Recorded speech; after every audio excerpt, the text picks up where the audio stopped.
On the February 21st, 2025 episode of Friday Night SmackDown, live from New Orleans, the roadmap for the biggest show in wrestling was set.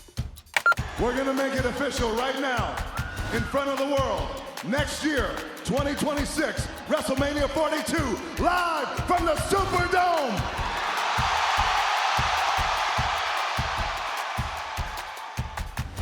TKO board member Dwayne "The Rock" Johnson officially announced that WrestleMania 42 was heading to the Caesars Superdome.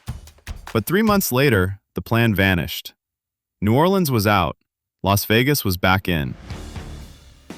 Today, we look at the blueprints for WrestleMania 42 that were torn up, and the vision that was shattered by a single injury. To understand the original WrestleMania 42 card, you have to look at the draft creative. At that time, internal focus was on a singular destination: Cody Rhodes versus Drew McIntyre inside Hell in a Cell. McIntyre was scheduled to be the one to finally end Cody's legendary story. However, the move to Vegas changed the financial math. When WrestleMania 41 in Las Vegas shattered every gate record in company history, WWE made a calculated decision to return immediately. This shift caused a ripple effect. The Hell in a Cell grudge match was scrapped to make room for a Vegas-sized spectacle that prioritized celebrity crossover over long-term blood feuds. But the biggest what-if of the 42 card isn't a venue, it's a person: Seth freaking Rollins.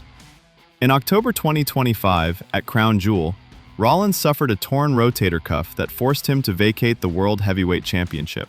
Top rope. Rollins perched. Rollins, oh my goodness, coast to coast! Before the injury, rumors from WrestleVotes Radio and Fightful suggested a vastly different path. Had Rollins stayed healthy, he was reportedly slated to walk into WrestleMania 42 as the champion to face his hand-picked successor, Bron Breakker. This match was meant to be the passing of the torch. Instead, the injury forced a massive pivot.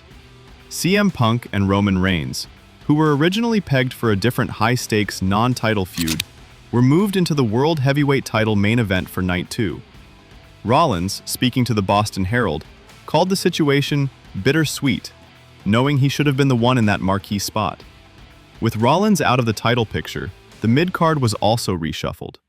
Originally, LA Knight was slated for a major singles push, but the Vegas style demanded a crossover spectacle. This led to the creation of a massive six-man tag match: LA Knight and the Usos versus Logan Paul, Austin Theory, and the digital megastar IShowSpeed. Rollins eventually made a shock return at Elimination Chamber 2026, but he was no longer the champion. He was a man seeking revenge against the faction he helped build, now led by Logan Paul. It was a secondary story for a man who was supposed to be the vision of the main event. WrestleMania 42 was a show forged in the fires of a corporate merger and a sudden medical emergency. It traded a New Orleans grudge match for a Las Vegas dream match, and a visionary title reign for a tribal redemption. In the end, the original card is a ghost, a reminder that in the world of professional wrestling, the house and the injury list always wins.